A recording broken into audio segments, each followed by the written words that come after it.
All right. Let's go ahead and get started here. We got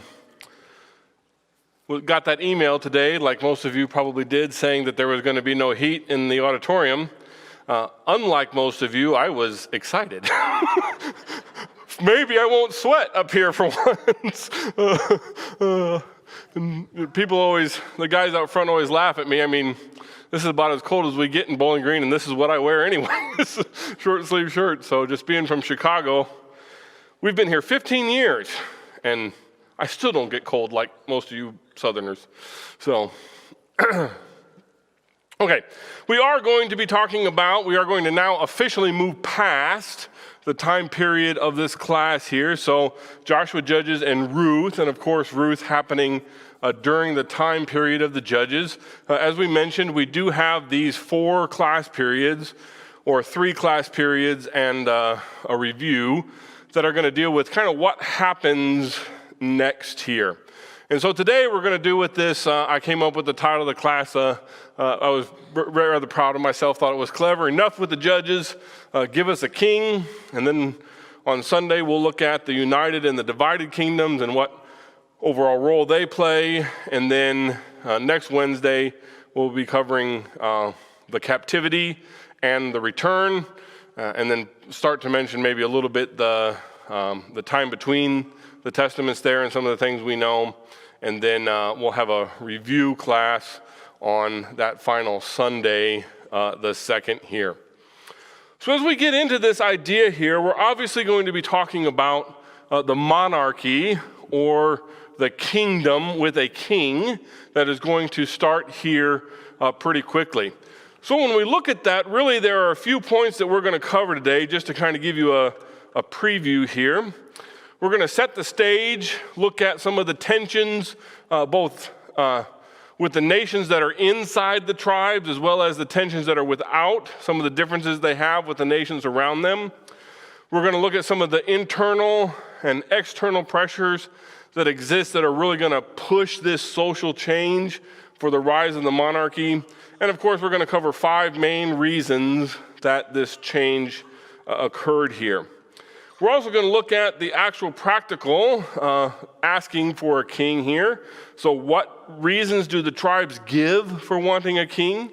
What they're going to be warned getting a king means. And then we're also going to talk a little bit today just about the idea. A lot of people have the feeling that the children of Israel were wrong for asking for a king. But we're going to look at perhaps maybe they weren't wrong, their timing was just off. Well, we're going to talk about that a little bit tonight here.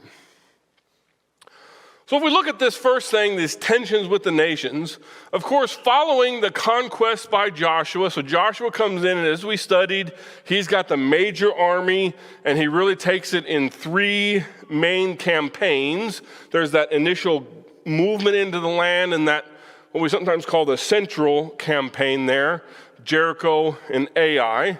And then from that base, they have the entire southern campaign where, remember, all those 5 kings band together and they come up and they fight against Joshua and the army. Then he pursues them and completely wipes out all the major armies in the south.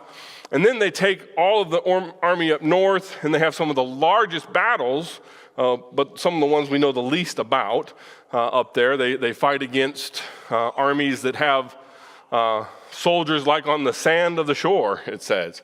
Okay, so pretty big armies they fight up there in the north. But he wipes all of that out, then returns there to Gilgal, and he wraps up and he says, hey, I've beaten all the armies, okay? I've done what God wanted me to do, but it's still up to you. You have a part in this as the tribes, and what were they supposed to do? Yeah, they were supposed to go possess the land, move into it, and the people who were there, they were supposed to dispossess, move them out, okay? And the people that they didn't push out, they were supposed to bring godly influence as opposed to letting the Canaanites influence them. But of course, in reality, what did they actually do? They moved into those places and did what? Yeah. Everything God told them not to do. Mostly, they left the people who were remaining there alone. They just left them, okay? And so God said, well, if you're not going to push them out, I'm not going to do it for you, and they're going to become a thorn in your side, and you're going to do all these things Bobby mentioned. All the things I told you not to do, you're going to go ahead and do them here. But think about it for a minute. We don't usually think about it from their standpoint, but how do you think those people felt? The people who were still in the land, who were supposed to have been pushed out, but were not. How do you think they felt about all this? Were they happy about it? No.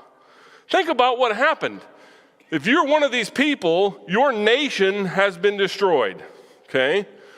As the kings have all been killed, the kings or captured, they've all been subjugated. Most of the men have been killed. Most of the men of working age, anyway, have been killed as these major armies have been defeated. All of the biggest cities have been destroyed. Most of them burned to the ground. And any kind of riches that they had have been plundered. And then even so much so that when we look at it, most of the crops and the food that those places had, what have the Israelites done? Yeah, they've taken them, right? I mean, after all, isn't that what God said you're going to do? You're going to go into the land and you are going to harvest what you did not sow. You're going to collect what you did not reap, okay? So even the harvesting that had been done, they just go in and they take it, okay? So the people who were left there, they're not going to be real happy about this. So there's going to be this constant tension, and even though some of them have entered into this agreement to serve kind of willingly, most of the people, instead of kicking them out, Israel essentially kind of turned them into slaves. And so they're not real happy about it, and they're constantly trying to revolt. And part of, in fact, many of the judges, the pressure is not from the outside. The judges are fighting rebellions from people who should have been kicked out in the first place here. Now, if we look at the differences between the Israelites and the Canaanites here, there are several different cultural and religious things that really make a huge difference from just how are these nations going to get along here, okay? So from a religious standpoint, we always talk about that the Israelites are what you might call monotheistic, right? Which means basically what? One God. Mono, one, theistic God. So Jehovah is the one and only God. There are no other gods before him. You shall worship no other gods. But as we've looked at, the Canaanites are kind of opposite of that. Polytheistic. They believe in more than one God. Primarily, we see the problems they have are with Baal and the Asherahs or the Ashtaroth, but there were also a host of minor gods. Maybe not quite as complicated a polytheistic structure as they had in Egypt, but definitely a polytheistic view of religion here. The Israelites had what we called a theocracy. There was really no central government other than what? What was the only kind of form of central government that they had at this time? The priests, that's right. Okay, so just like today, we do still see some countries that would consider themselves theocracies, primarily Middle East countries still consider themselves theocracies. Most countries are not that way anymore, and in fact, most of the Canaanite countries were not. They were monarchy. Almost all of them had a what? A king, okay? The Israelites, when we look at their kind of relationship with the nations around them, they were what we call isolationists or isolationism, which basically said God told them what?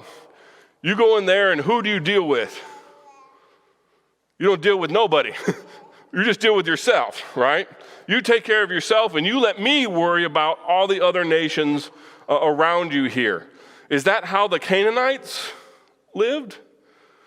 No, they were what we call cosmopolitan sometimes, okay?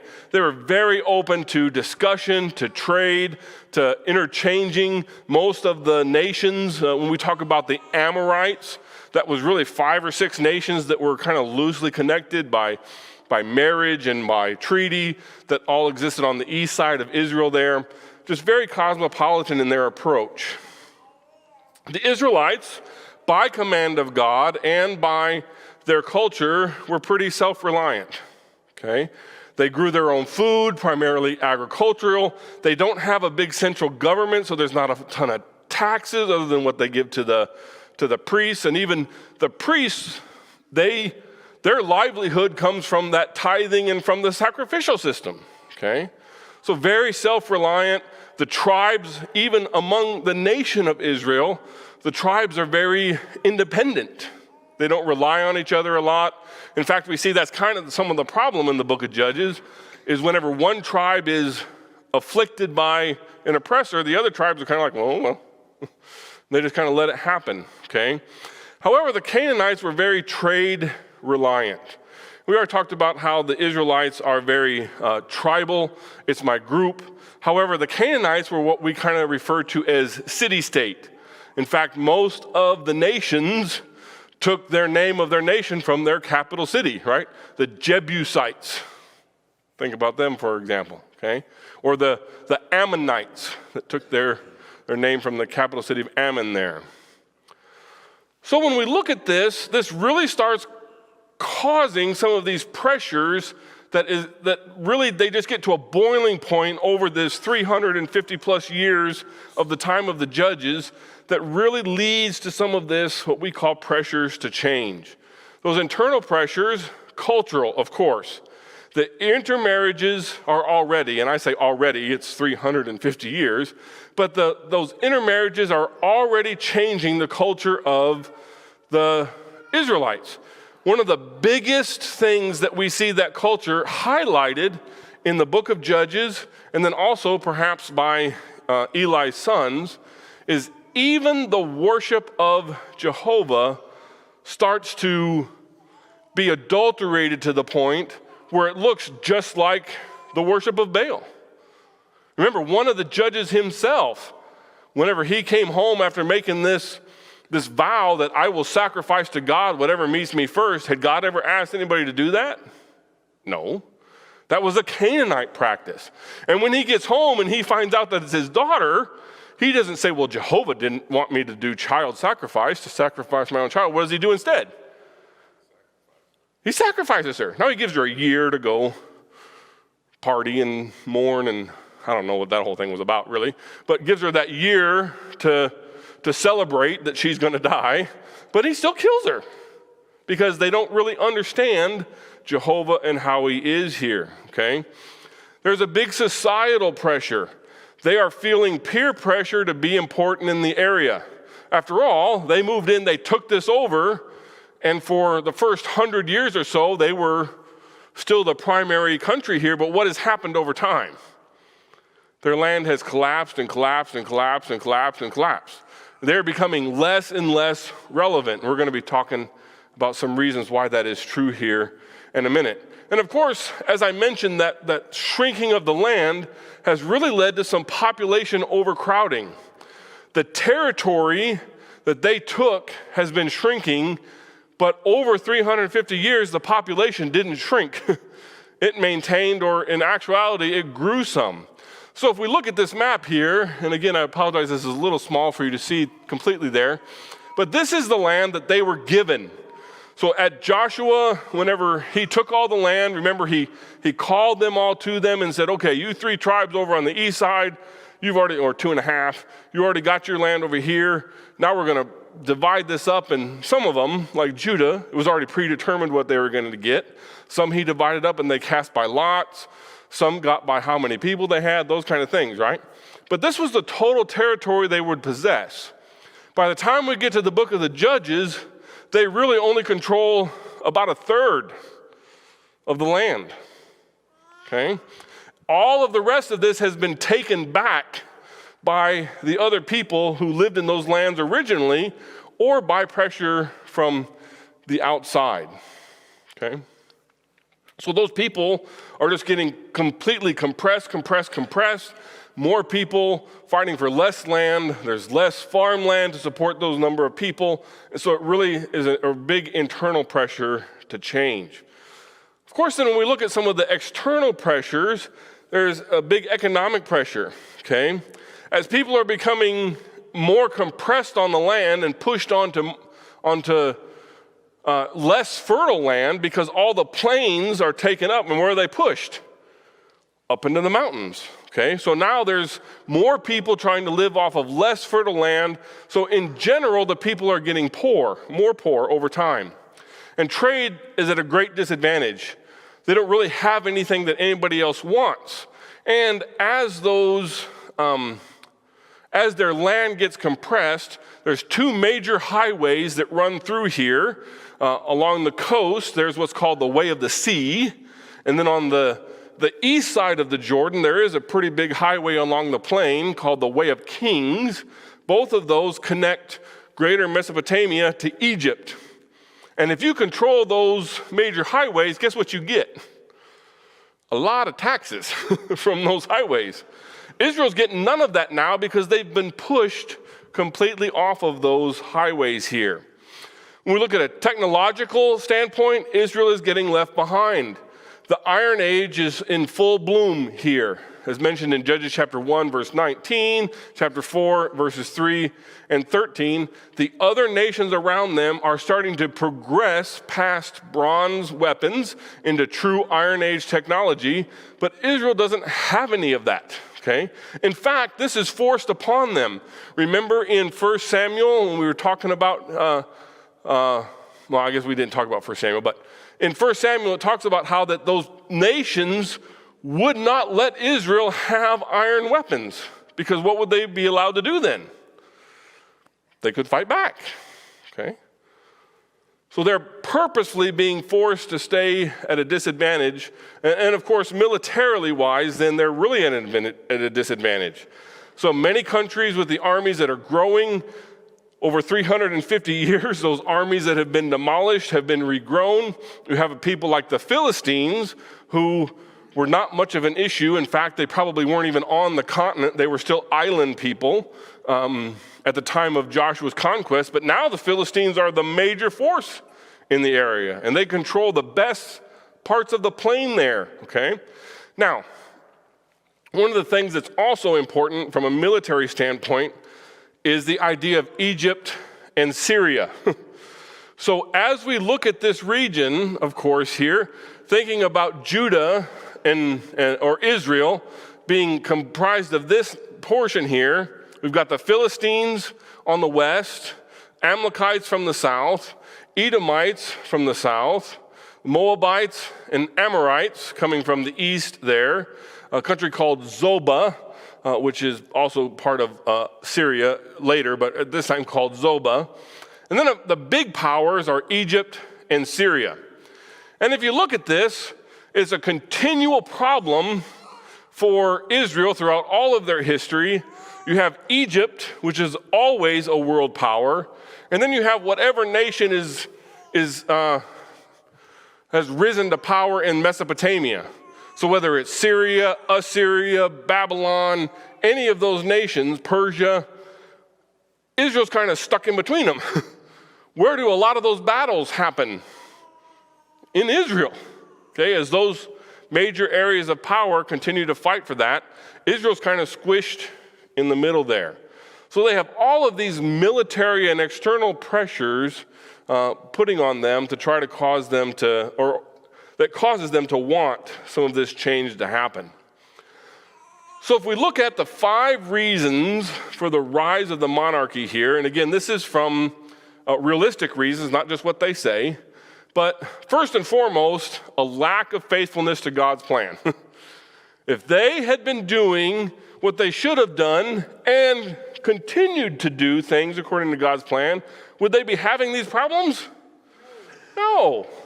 God would have blessed them with this great land flowing with milk and honey, and they would have had no problems. God would have continued to fight their battles for them, but whenever they abandoned God, he said, now you're going to have some problems, okay? course, the idea of no one to enforce the laws.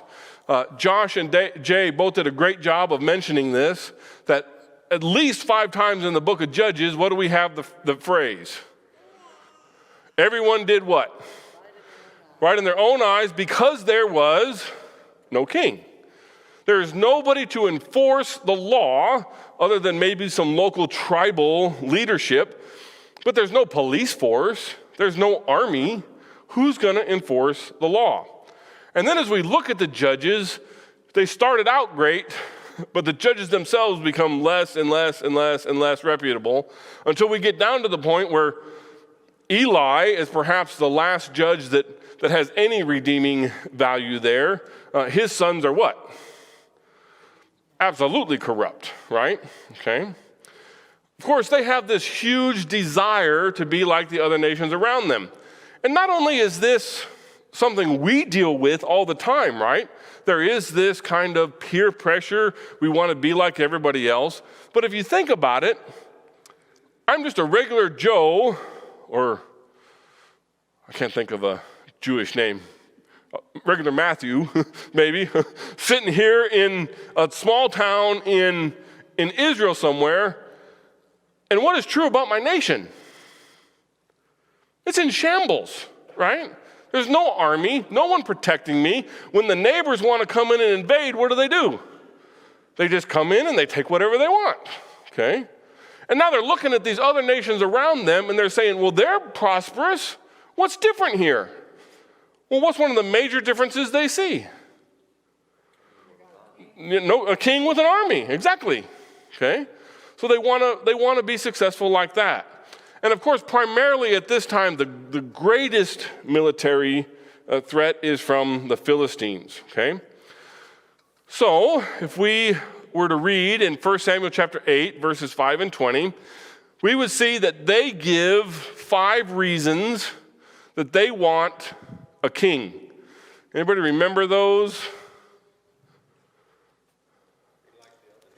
Okay, be like the other nations is one for sure. What about Samuel? What about Eli? Sorry. No, even Samuel. What about Samuel? Is he young or old at this point? He's old, okay? So Samuel's old. His sons were not judges like him, just like Eli's. They want a king to judge them instead of a judge because they want to be like all the other nations. But first and foremost, they say, we need a king who's going to do what? Fight our battles. That's right. We need someone who is going to finally stand up for us, raise an army, and he's going to go out and he's going to fight all these battles for us so that instead of following this cycle of the judges where someone comes in, pretty much does whatever they want until things get so bad we remember God and cry out to him, and someone has to save us, wouldn't it be great if we had a king who didn't let that happen in the first place? And so that's the argument they make here to Samuel. Of course, how did Samuel feel about that? Now, he didn't like it, okay? He himself feels rejected. Remember, this is someone who from the very earliest age has been serving God and been serving God faithfully. Not a word that goes out of his mouth has been allowed to fall to the ground. Everything that he says, God holds up as truth, and he really is starting to lead the nation here. Of course, God tells him, hey, don't you worry about it. It's not that Israel's rejecting you, but they were, kind of, because his sons were not who they should have been either. But Israel has rejected me. Despite all that I've done for them over their history, they have forsaken me, so give them a king. Let's go ahead. We're going to give them a king. But of course, before you do that, make sure they really know what they're getting into and warn them. Okay. So, in Samuel chapter 8, verses 10 through 18, he goes back to the people and says, well, God said it's okay if you have a king, but guess what a king's going to do? He's going to take the young men, he's going to take and let them take over his land and run his farming operation. That's right. So you could summarize it in one word. He's going to take. He's going to take, okay? He's going to take your sons for his armies. He's going to take your daughters as servants in his palaces. He's going to take all your flocks and your vineyards and your orchards and your crops. Your servants are going to become his servants. The best of everything that you have, he's going to appropriate for his own. And even you yourselves, he is going to force you to be his servants. Wouldn't you think this would maybe make them rethink this decision? These sounds like good arguments not to have a king, but of course, what have they already decided here? They want a king, okay? So their response was, yes, we know that, but you go ahead and give us a king anyway, okay? Now, this brings up the big question here when we talk about this, about God saying, Israel has rejected me when they're asking for a king, because even Gideon, as much as he had some problems, even Gideon said, you're not going to make me a king because who's supposed to be your king? God is supposed to be your king here, okay? So when we look at that then, this is something that I started to study, several years ago now, maybe 20, 25 years ago now when I was studying some of the history here, looking at this and started to think, well, wait a minute here. Was a king something that Israel came up with, or was it something that was always in God's plan anyway? I started really thinking about that and really studying, because it's common to say that Israel having a king wasn't part of God's plan. And sure enough, there seems to be some scriptural support of that because of those verses we just talked about. And the Lord said to Samuel, obey the voice of the people and all that they say to you, for they have not rejected you, but they have rejected me from being a king over them, according to all the deeds that they have done from the day I brought them out of Egypt, even to this day, forsaking me and serving other gods, so they are also doing to you. So it's common for us to say that Israel having a king wasn't part of God's plan because he didn't set up that idea here, okay? But really, was it God's plan, or is it God using man's weakness? Well, I'm going to make an argument with you tonight, and you can feel free to speak up or talk to me afterwards if you don't think this is the truth. But I think we're going to look at that it was always part of God's plan for Israel to have a king, okay? It was always part of the plan. Now, maybe the timing here is a little off. Instead of waiting for God to make it happen, the people demand for it to happen. But yet, I believe firmly when we look at Scripture, we're going to see that it was always a part of God's plan for Israel to have a king. One of the first things I want to look at as kind of a proof for this, what roles does Christ have in the New Testament? We're told Christ is given several roles, all of which are exemplified in the Old Testament. First and foremost, before anybody knew anything about him, even the Sanhedrin, who didn't believe in him, said, we know you're a great what? A prophet, right? Okay. We know you're a prophet who is speaking from God, because nobody can say these things and do these things without having God behind them, okay? So that role of a prophet was there. He's a priest. Of course, the old law, we already have seen the priesthood has been set up, although he is a priest outside of the law, right? Priest after the order of Melchizedek. He's going to be a sacrifice, okay? And when we talk about these three, we clearly understand that these were part of God's Old Testament plan to lead us to Christ. That in the Old Testament, we have this idea of the spiritual, the physical being set up as a shadow or a precursor or a model, a prototype for the greater that was to come. So why is it we would think these three things were part of God's plan, but his other title is King, Lord?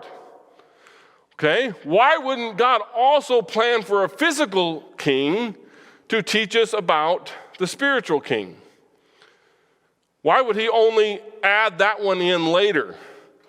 It seems to me, again, to be part of God's people who believe that God changed his plan as things went along.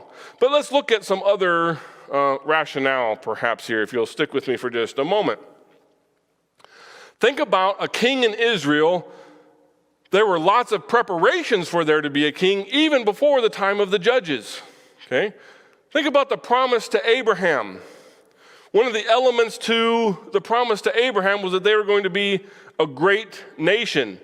Probably the first reference to the true kingdom. When we look at Exodus through Judges, they were a great people, millions of them acting concertedly. But were they really a unified kingdom? What were they really still? 12 tribes, exactly. 12 disparate tribes, no central government, no true kingdom. How can you become a nation without a central government? Now, we can argue that, and I think somewhat successfully, that as a theocracy, the priesthood and them all having that commonality of serving Jehovah and following the law should have been enough. But really, to any person who said, you're going to be a great nation, we would think about they have to have that central government. And not only was the promise a great nation, but Abraham himself was promised kings will come from you. Okay?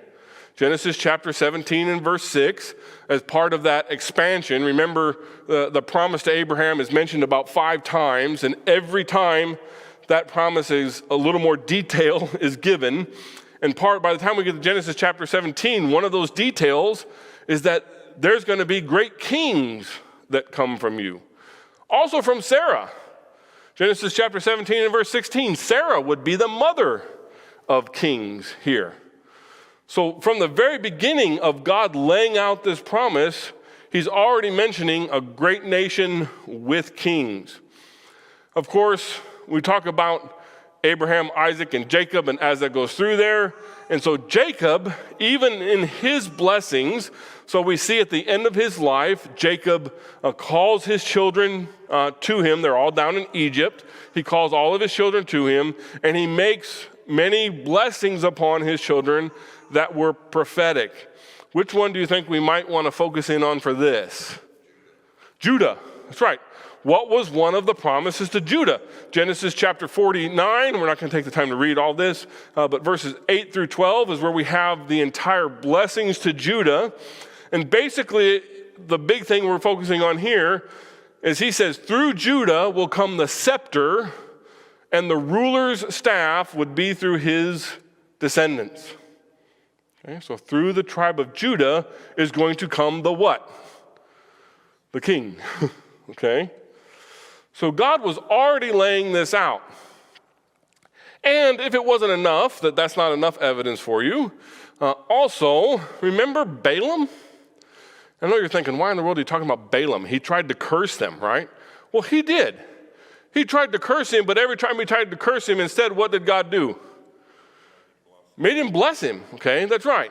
Okay, and so one of those blessings in Numbers chapter 24, verses 15 through 19, is that there is going to be this great scepter that is going to arise out of Israel. Very much a dual prophecy, okay? There's going to be the great king, physical king, that is going to rise up out of Israel. But what would be the dual meaning of that also? Christ as a great king, great scepter is going to come up out of Israel, okay? So when we look at these 3 things, this is before the time of Judges. The elements of the promise to Abraham, Jacob's blessing, and the prophecy to Balaam, of course, all 3 of these find ultimate fulfillment in Christ, right? All the Old Testament finds ultimate fulfillment in Christ. But all 3 of these also had a clear, more immediate physical fulfillment, okay? There was going to be this great nation. Out of the tribe of Judah, there was going to rise the scepter, the kingship, and he was going to rule over them. And finally, we'll look at 2 passages here that talk about this. And we're not going to read these. But in Deuteronomy chapter 17, verses 14 through 20, this is Moses' farewell speech. Okay? So as you know, We talked about this in kind of the introductory to Joshua. Moses was not going to be allowed to cross into the land. So as they are moving up that east side and getting ready to cross the Jordan, Moses, before he dies, gathers them all on the plain, and he makes this great Deuteronomy, second giving of the law, what Deuteronomy means. And at the close of that, he starts giving this speech, and part of that is when a king arises. If you read the language there pretty closely, it's never if you get a king, it's always what? When you get a king, okay? So even Moses himself knew God had given him that insight into what happens when they go into the land, and he said, you're going to get a king.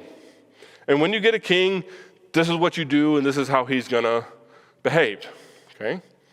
And of course, I think one of the strongest arguments here, in 1 Samuel chapter 8 and verse 22, God granted their request for a king.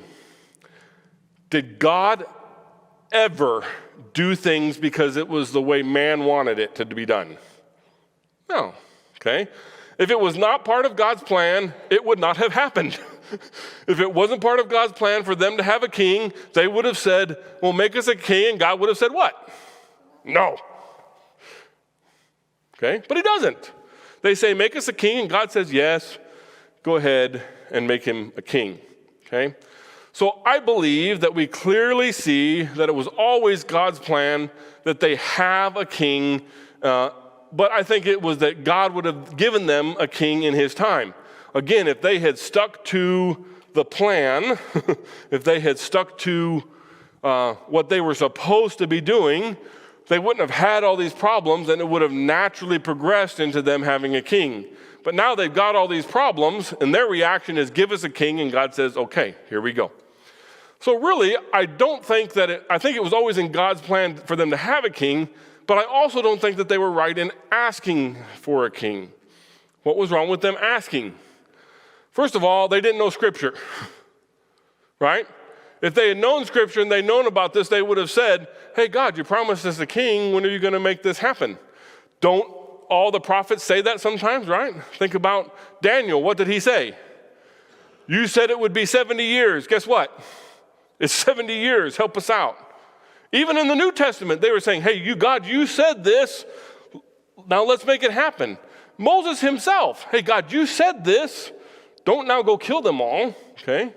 So people who really argued with God, knowing Scripture, knowing God was going to do something for them, argued from that standpoint. They didn't go to God to ask for a king. Who did they go to? Samuel. That's right. And they didn't go to Samuel and say, hey, go ask God if he will make us a king. They went to Samuel and said, you make us a king here, okay? And of course, I think that they were not waiting for God's timing. And what happens sometimes is people try to take God's plans into their own hands. God has foretold something was going to happen, but because it doesn't happen in the time frame that they want, what do? Well, God needs my help, right? As if God needed our help to do anything. Let's think about some previous examples of that. One of the most blaring ones, Sarah. That's right, Genesis chapter 16. God had promised all those great promises to Abraham. All of them were dependent upon him having what? A son, okay? But at that point, Sarah had not borne any children. And by the way, it's not just she was 40, right? She was how old? 90, that's right. She was 90 and she hasn't had any kids, and she's thinking, well, surely if God was going to have given us kids, he would have done so already. Okay, so of course she comes up with her own plan to give Abraham Hagar. And how well did that work out? Yeah, not so well, right? Yeah, exactly. Not only did it not work out then, it's still not working out now. Okay? We are still having some of these great problems because Sarah decided that it was her job to find a way to fulfill God's plans. Okay? So anytime we see that in history, we see that it causes a lot of problems. And of course, we can talk about the whole Western versus Middle Eastern culture. Sometimes that even gets boiled down to Christian versus Islam relationship here. But where does that all, especially the Jewish versus Islam problems, where does that all originate from? Isaac and Ishmael, okay? And if you don't think people are still doing this, what happened in AD 70? The Romans came in and destroyed what? Jerusalem. And effectively, what stopped being a nation on the earth? Israel, right? There was no nation of Israel anymore starting in AD 70 until when? After World War II, when mostly Christian Western leaders decided, oh, we've read the book of Revelations and we believe that God is going to give Israel a physical nation, so guess what we need to do? We need to help God out. That's right. And so basically, a lot of the problems that we still have today from that is because essentially Western leaders decided to do what Israel did when they came into the land of Canaan, which they basically went in and said, if you're living here, guess what? You're out. And anyone of Jewish descent from all over the world, if you want to come back and live here, we'll give you housing and we'll give you this territory. And so to this day, we have this terrible conflict because people were just unwilling to wait and to see how God's plan was going to develop. Anytime in history that a man or a woman has taken it upon themselves to think that they know better than God and that they know that how this is going to happen, things turn out for the worst, okay? All right. We got done a little early. I don't believe it. I never get done early. So, just kind of as a preview for what we're going to talk about on Sunday, we are going to try to cram in both the United Kingdom and the divided kingdoms, just a very brief overview. But I want you to think about especially the first two kings along this idea of when men take it into their own hands to try to do what God was going to do, okay? So we already talked about how Eli and Samuel represented the two different kind of judges. The kind of judges they ended up with because they didn't follow God's plan, as opposed to Samuel, the kind of judge they should have had if the judges had been listening to God the whole time, right? What are we going to see in the first two kings of Israel? Saul is going to be a king that is exactly what they asked for, right? A military king to go out and fight our battles. He's the king of kings as far as people are concerned, right? They got exactly what they asked for. Is it what they needed? No. So they got the king they wanted in Saul. God is going to give them the king they needed in who? David. And then that is going to set a major driver for the whole rest of history as David becomes the focal point of that united kingdom there. Okay, anything I didn't cover in that time period? We went through it pretty quick. All right, well, we'll get done a few minutes early and we will pick up with the United Kingdom and Saul, David, and Solomon, and then we'll do a quick run through the divided kingdom on Sunday.